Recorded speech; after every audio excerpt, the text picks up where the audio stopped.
Welcome back. Ultimate Feed the Beast Reloaded, episode 36.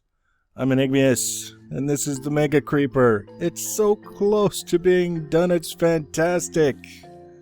As I mentioned in the last episode, we're basically winding down all of the infrastructure. We've built it, it's been structurally complete for quite a while now. And the last thing that we really needed to do was to get the Lua scripts in place that will control everything on the creeper from what face it's showing on what side of its head to where it's going and how. And that's been basically my focus for the last several days. And now it is basically, well, the last things that I need to do are give it more faces to choose from and give it the routines that will control the different kinds of motion, and then do some time-lapse recording of all of it. So today, we're going to look at the last few things that I needed to finish off in order to make this thing work, and then we're going to go in for a little proof of concept time-lapse, see how the thing finally looks when everything is said and done. So first of all, it's very imposing if we're standing back here. One of the things that I learned, in part due to a comment that was left in the last video, is that the monitors were a substantial source of my lag. Now, there's not much I can do about them in terms of changing their size or removing monitors or anything in order to make it less laggy, except to be aware that the closer I get to the head, the laggier things are going to get. And that was actually enough so that I was able to at least get as much done as I needed to without wanting to pull my hair out in abject frustration. But that was a good tip. Many monitors makes many legs. Just keep that in mind. Also, I've still got this leg sort of dangling down here, this module, for a reason, and we're going to show you that right now. Hopefully it's not going to get too leggy as I get closer. I built a walkway, actually, so now when you zone into this Mistcraft age, it puts you right here, which is far enough away from the creeper that you don't get hit with that massive amount of lag from the monitors, and has really made it a lot easier to zone into this age, because previously I had maybe a 10% chance of zoning into the age and actually being able to do anything after 10 seconds because of the memory connection overburdened stuff. But now that I spawn in farther away, it gives time for everything to load the way it needs to load and do it properly so things don't get overburdened. Like I say, still get the lag by the head, but I don't get the crippling lag everywhere else. So what we've got here is the central computer, right? I talked to you about putting up some sort of status display here, which we've got. You can see it's showing an error because I'm not using any kind of chunk loader here. I don't think it's a good idea the way things are going to use any kind of chunk loader. So when I first come into the world, the central computer becomes real. It gets loaded into the world and it says, okay, my startup script says do this, but it's relying on feedback from computers that are in the creeper that haven't loaded yet. So that's why you're seeing an error. If we just run the startup routines again, it should go all the way through. Ta-da! It's sent a message demanding GPS coordinates to each module and received it from all of them. And then with that information, it posts this, which is the GPS coordinates of every one of the creeper's modules, which is really kind of cool. And the reason why I left that bottom leg module, kind of creep up here, I don't want to get too close to the head. The reason why I left this lower than the rest is so that there would be a difference in the pattern that you'll see emerging with the numbers, so that you can see that these are in fact accurate numbers. And if we look at the northeast leg, the Y value is 79 compared to 82 here, 82 here, and 82 here, because it is in fact 3 blocks lower than the other bottom leg modules. So as the creeper moves and we request updated information from the modules, it basically from the ComputerCraft computers in each frame module, we'll get a pretty much real-time update of where everything is. Like I said, if a person were to take this and run with it, they could use it for collision checking, they could use it for error checking, they could use it if something went wrong and you came back to it later, you could use it to determine exactly how you're going to correct this situation. There's all kinds of really good uses for the GPS system. For now, I just wanted to be able to say, Creeper's got GPS. So Creeper's got GPS, we're in good shape with that, everything works exactly as I was hoping it would. And we'll probably see that quite a bit more later on when we start doing the time-lapse. We'll do like little cuts to the monitor here showing the different numbers and things as it moves. So that's the GPS, fully functional, ready to go. Like I say, as long as everything is loaded in properly. Now we have to move up closer towards the head, so you'll have to forgive any dramatic dips in frame rate as we go. You can see it, right? All of a sudden goes to hell. It doesn't want to leave the necessary patterns in place for very long.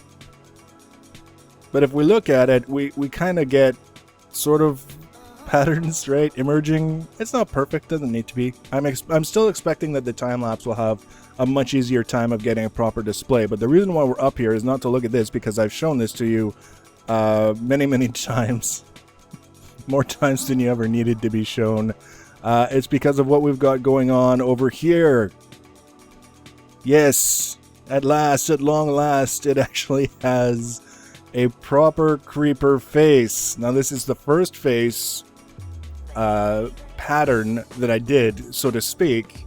And what was important about this is I needed to make sure that I would be able to overlay this pattern on whatever side of the head I wanted to have it on, depending on what direction the creeper was supposed to be moving or whatever. So I can't show you that now. I can't show you this pattern moving around the sides of the head because I'm not 100% complete with the routines. Like I say, I want to get more patterns on here, and when I do, that means I'll have to copy those routines around to the rest of the computers in the head. And because things are laggy anywhere near the head, if I do it now, I would just have to copy everything around again. Not cool. I'm not okay with that. So when we do the final episode, the next episode will have different faces that the creeper could switch to depending on whatever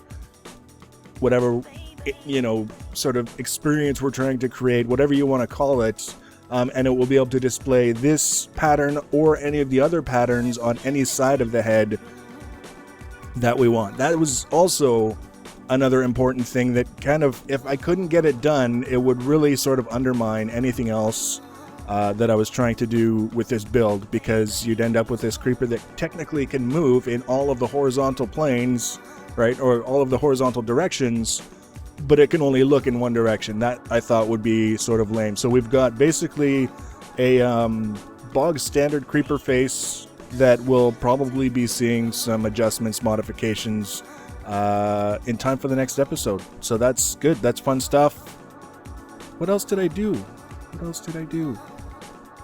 The turtles are basically doing their thing. We've got the GPS. We've got the face that we can send. That's one of the other things. It's one of those things that you don't actually see, but we've got the central control computer down there is now what's dictating what pattern is being displayed on the head.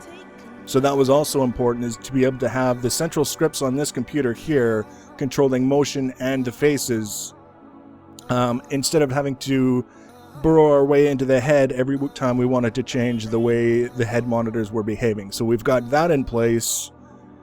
And lastly, all of these scripts, the scripts that the turtles are using to send the motion controls to the modules, the scripts that the computers inside the modules are using for the GPS, the scripts that are controlling the GPS, gathering all the information, and also will be controlling the creeper itself, and the scripts in the heads controlling what's going on the monitors, are all on paste bin as I record this, and the links to that will be in the video information below the video.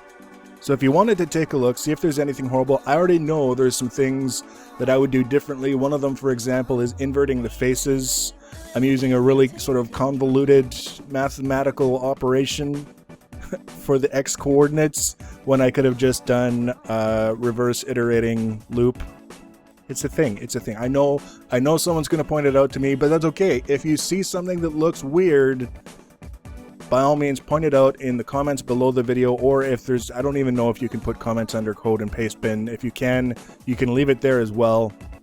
Whatever you have to say, and I will look through it. I'm not going to necessarily run with every suggestion that's thrown my way, but if there are sort of critical errors that could cause people performance issues, like I've got a really crappy memory usage thing going on, then definitely I want to fix that before I, first of all, unleash this on the world, and also suggest to people that this is how you might want to write a Lewis script.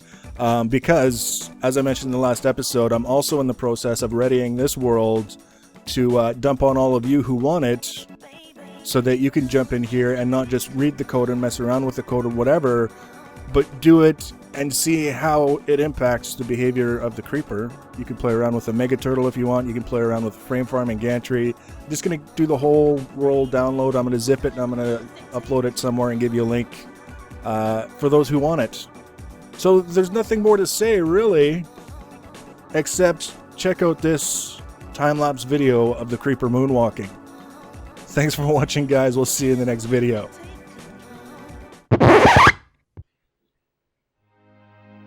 So this was supposed to be the happy video. This was supposed to be the video where we finally get proof of concept.